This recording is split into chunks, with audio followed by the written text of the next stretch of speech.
नहीं तो बच्चे का एक्सपोज़र रोकना पड़ेगा, उसको इंसुलेट करना ही पड़ेगा। नहीं तो दुनिया उसको बहुत जल्दी खा जाएगी। पागल से पागल माँ-बाप वो हैं जो टीवी लगा के बच्चे को सामने बैठा देते हैं। या कि आपस में बहस कर रहे होते हैं, दुनियादारी की नालायकियाँ कर रहे होते हैं और बच्चा बैठा है सुन रहा है।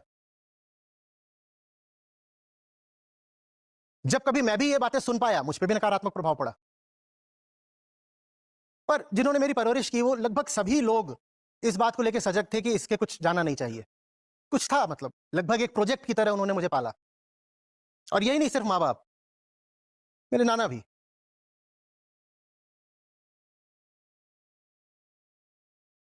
बच्चा प्रोजेक्ट ही होता है, छोटी बात नहीं है ना। बहुत सारी बातें तो ऐसी होती थी मुझे पता भी नहीं होता था कि टीचर से बात चल रही है। और वहाँ सब पता रहता था कि अभी इसका क्या है, कैसा है, किस दिशा ले जाना है, कैसे करना है। ये नहीं कि बस ऐसे ही हवाओं और लहरों के भरोसे छोड़ दिया कि बच्चा अब जिधर को जाएगा तो जाएगा, ऐसे नहीं। मैं आपसे कई बार कहता हूँ घर में लाइब्रेरी थी, बार-बार बोलता हूँ क्योंकि मेरे लिए वो बहुत बहुत कीमती चीज़ रही है। असली बात तो ये है कि उसमें भी किताबें बस यूँ ही संयोगवश नहीं भरी हुई थी। मुझे बिना बताए चुपचाप उसमें लाके वो किताबें रखी जाती थी जो मेरी उस अवस्था में मेरे लिए ठीक होती। कहा नहीं जाता था कि पढ़ो, बस रख दी जाती थी, मैं खुद ही चला जाता था। किताबों के अलावा शायद कोई ज़रिया है नहीं। हाँ, अब मल्टीमीडिया का ऐज है तो आप किताबों में फिर वीडियो भी जोड़ लीजिए, ऑडियो भी जोड़ लीजिए, आप पेपर बुक्स की जगह ई-बुक्स जोड़ लीजिए, वो सब ठीक है, वो उसी बात का विस्तार है। लेकिन वो बच्चा जो हमारी वयस्कों की इस गंदी दुनिया को एक्सपोज़्ड है, नहीं बच पाएगा, नहीं बच पाएगा। मैंने देखा है अ, जो व्यापारी तबके से परिवार होते हैं, वो पिताजी और चाचा जी, वो बच्चा है अभी 8-10 साल का, उसको दुकान में बैठाना शुरू कर देते हैं। कहते हैं आज संडे आज आजा दुकान चल। और दुकान पे वो हर तरीके की लानतें देख रहा है। वो क्या बन के निकलेगा? उसमें 10 की उम्र से ही कुटिलता आ गई है, उसमें 10 की उम्र से ही व्यापार बुद्धि आ गई है। ये क्या कर रहे हो उसके साथ? मैं फिर बोल रहा हूँ, मेरे साथ जो अच्छे से अच्छा हुआ वो ये हुआ कि बहुत सारी बातें मुझे ना तब पता थी ना अब पता है।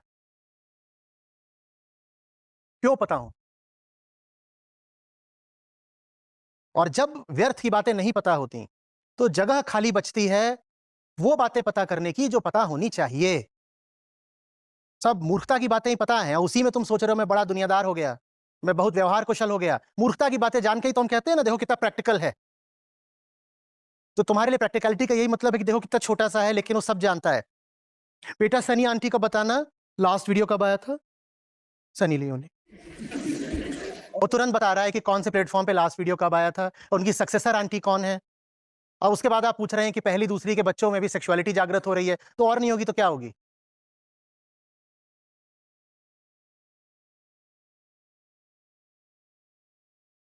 माँ-बाप का काम है सचमुच उनको ऐसे बचा के रखना कि मैं बहुत सारी बातें तेरे कान में पड़ने ही नहीं दूँगा। अभी उस दिन तो बात हुई थी, महीना 2 महीना पहले ही। किसने पूछा था? कोई देवी जी थी, डॉक्टर ही थी कि 8-9 साल की बच्चियों के पीरियड शुरू हो रहे हैं। ये पहले सोचो 8-9 साल में जो घटना हो रही है वो तो ठीक है। 8-9 साल की उम्र तक उसके कान में क्या-क्या नहीं आपने पड़ने दिया है। तब जाकर के ना उसका पूरा, हम तो साइकोसोमैटिक होते हैं। मन में बात गई है तो शरीर भी उत्तेजित हो गया है। और ये भी हो सकता है कि उसके शरीर पर भी किसी का हाथ पड़ा हो, ये भी हो सकता है।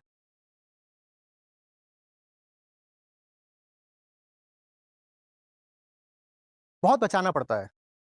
लोग कहते हैं आचार्य जी ये शादी के खिलाफ हैं। तुम जो दुर्व्यवहार करते हो बच्चों के साथ, मुझे कैसे अच्छा लगे कि तुम ब्याह करने जा रहे हो और अब बच्चा पैदा करोगे और उसकी ज़िंदगी खराब कर दोगे। तुम इस लायक हो कि तुम शादी कर सको, तुम इस लायक हो कि अब बच्चे पैदा कर सको, और शादी करने के लिए उतावले हैं, चले जा रहे हैं, राजा की आएगी बारात, रंगीली होगी रात, मगर मैं नाचूंगी।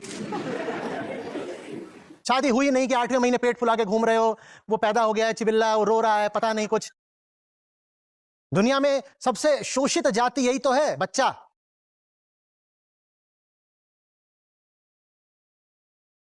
लेकिन कूदे पड़े हैं ब्याह के लिए। मुंह धोना आता नहीं, ब्याह करना है, और फिर बच्चा आ जाता है।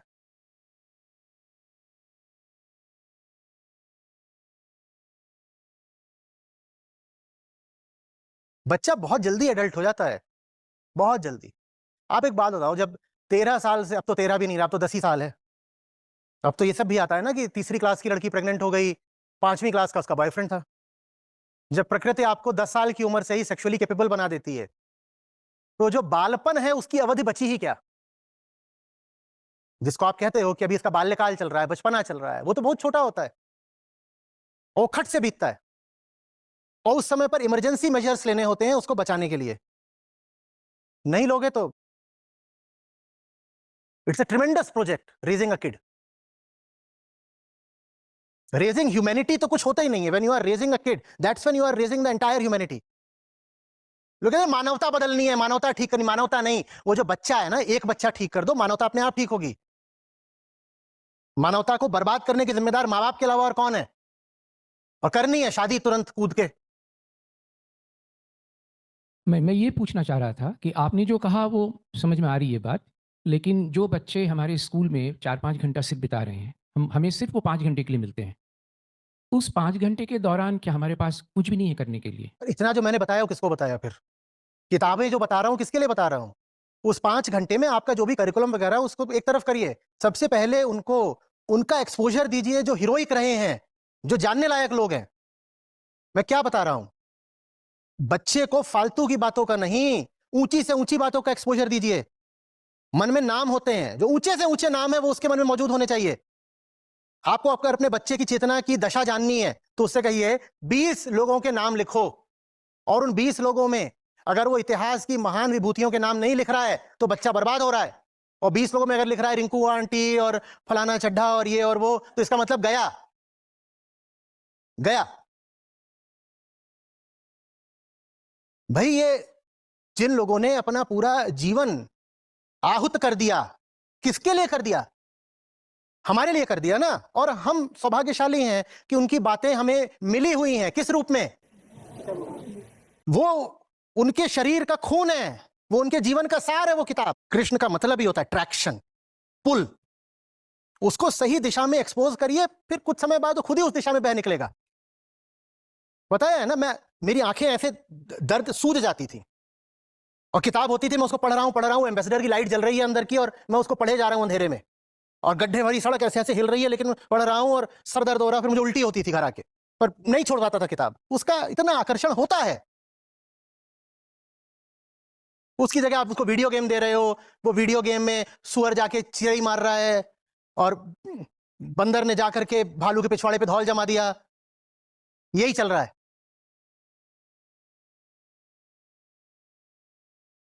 आ रही बात समझ में? रंगे तो कितनी कड़ाई करने की बात कर रहे हैं। बच्चे तो ऐसे ही है, पल जाते हैं, हमारा काम है पैदा करना।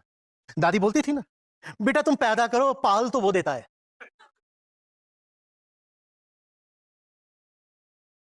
ऐसे नहीं पल जाते। आपके पास एक बच्चा आ रहा है, आपके आपके आपके बेटे का बेटी का दोस्त, ठीक है, और वो आके कह रहा है कि I know the brands of all the big car makers, hey Toyota is coming up with its new model this that. उसको ही मत कहिए हाउ क्यूट हाउ स्मार्ट। तो ये बेटा last time.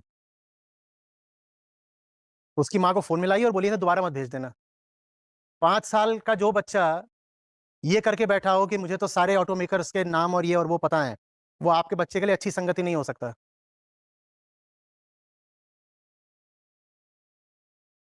Biggest auto maker का नाम पता होना जनरल नॉलेज होता है। सारे ऑटो मेकर्स के नाम पता करना और सारे ब्रांड्स का पता करना और लेटेस्ट रिलीजेस को पकड़ के रखना, ये फिटिश होता है, ये अब नॉर्मेलिटी है, ये डिजीज है मन की।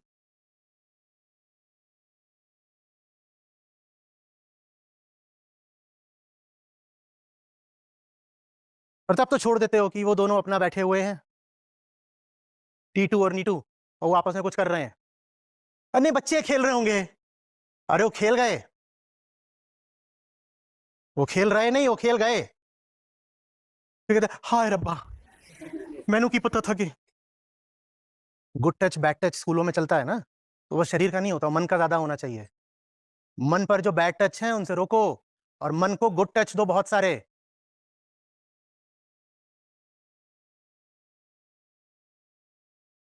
मैंने इतना पढ़ा कि मुझे 5% भी याद नहीं है मैंने कितना पढ़ा, क्योंकि ज़्यादातर जो पढ़ा मुझे समझ में भी नहीं आता था। जिन क्रांतिकारियों के नाम अब तो खो भी गए होंगे, गूगल करने पर भी मुश्किल से मिले। उनकी पूरी की पूरी जीवनियाँ मेरे नाना ने रखी हुई थी, क्योंकि वो उस समय के थे। पुरानी पुरानी किताबें, ऐसी कि पन्ने अगर पलटो तो पन्ने टूट जाएँ, सावधानी से ना पलटो तो पन्ने ही टूट जाए, ऐसी किताबें। और मैं लंबी-लंबी दोपहरिया पढ़े जा रहा हूँ, पढ़े जा रहा हूँ, पढ़े जा रहा हूँ। गर्मियों की छुट्टियाँ, खूब गर्मी, क्या करोगे? कमरे के अंदर हो, अपना पढ़ रहे हो।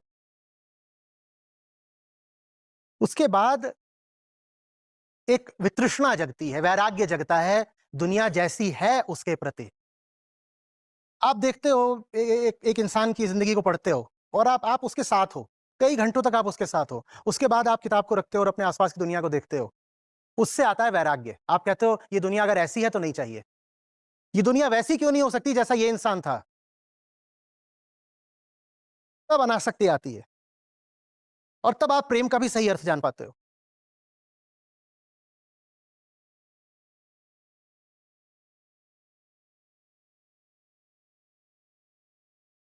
ये दुनिया बहुत गंदी है, बहुत बहुत बचाना पड़ता है बच्चे को, उसको साफ रखना है तो। बहुत बहुत गंदी है दुनिया ये। दुनिया में चल क्या रहा है, मैं उससे नावाकिफ़ होने को नहीं कह रहा हूँ। मैं इग्नोरेंस की वकालत नहीं कर रहा हूँ। मैं कह रहा हूँ उसमें पार्टिसिपेट मत करने दो। Knowing cancer is one thing, having cancer is another thing.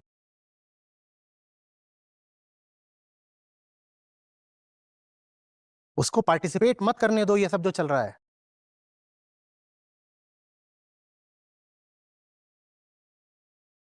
और एक काम तो बिल्कुल मत करना, शादियों में बच्चों को लेके मत जाओ, क्योंकि वहाँ जाके तुम खुद मशगूल हो जाते हो, तुम्हें नहीं पता होता बच्चा अब कहाँ है। होता है कि नहीं? बच्चे को तो छोड़ देते, वो बाकी बच्चों के साथ खेल रहा होगा। और जितनी बर्बादी शादी के 4 दिन के घर में हो जानी है बच्चे की, उतनी उसकी पूरे साल ना हो। बेकार के कर्म कांडों में बच्चे को मत बैठाओ।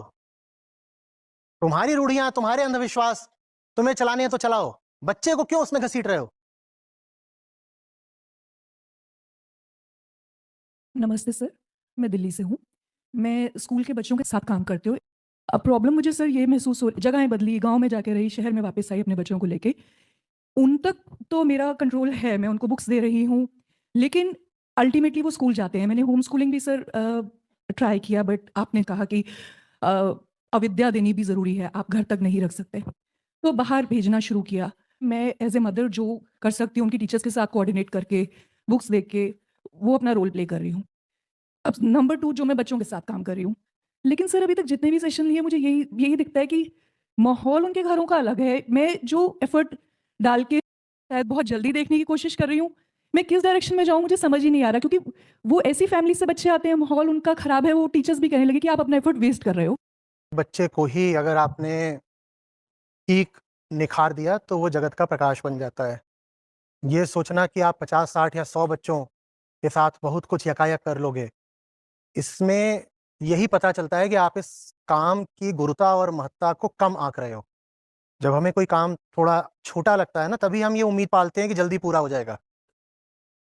जब कोई छोटा होता है, तभी लगता है ना जल्दी पूरा होगा, ये काम इतना बड़ा है कि ये जल्दी पूरा नहीं होगा। मैं कह रहा हूँ, एक बच्चे को भी अगर आपने निकाल दिया, स्वामी विवेकानंद बोलते थे ना, मुट्ठी भर जवान लोग चाहिए, उन्हें उतने भी नहीं मिले। अगर देश में 10-20 भी ऐसी माएँ होती, तो 10-20 भी ऐसे पैदा कर पाती, तो ये पूरा राष्ट्र बदल जाता। तो यहाँ मास प्रोडक्शन ऑफ नचिकेता की तो बात हो ही नहीं रही ना, वो बहुत दूर की कौड़ी है। हम अपना एक बच्चा सँभाल लें, तो काम हो जाएगा। हाँ, उस एक बच्चे को सँभालने में हमें शिक्षा व्यवस्था, स्कूल, स्कूल के टीचर्स, इनकी सबकी मदद चाहिए होगी।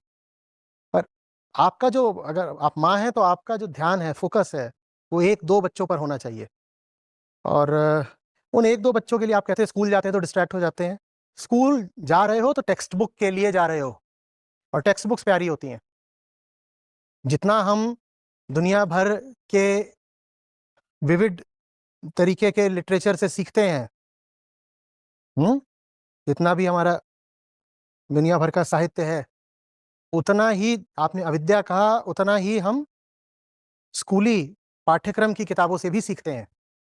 तो कोई स्कूल जा रहा है बच्चा, एक के बाद एक तो वहाँ पीरियड्स होते हैं। उससे हाई एकेडमिक परफॉर्मेंस की तरफ धकेलिए ना। और हाई एकेडमिक परफॉर्मेंस ये नहीं कि कॉम्पिटिटिव हो जाए, इसको बीट करना है, उसको बीट करना है। कोई भी सवाल है, वो तुम्हारा गलत क्यों होना चाहिए? बात ये नहीं कि तुम्हारी रैंक क्या आई, परसेंटेज कितने आए। बात ये है कि इस सवाल में ऐसा क्या था कि तुमसे गलत हो गया। तो स्कूल में कौन कंपेनियंस हैं? Text books. घर में कौन कंपेनियन है? अच्छा माहौल, माँ-बाप, अच्छी संगति, अच्छी किताबें, अच्छी डॉक्यूमेंट्रीज। इस पूरी प्रक्रिया में मैं फिर से बोल रहा हूँ, बहुत याद रखना पड़ेगा कि दुनिया बीमारी है और दुनिया से बच्चे को बहुत बचाना पड़ेगा। क्योंकि हम खुद उस बीमारी के आशिक होते हैं, तो हमें ये समझ में नहीं आता कि इससे बच्चे को बचाना है।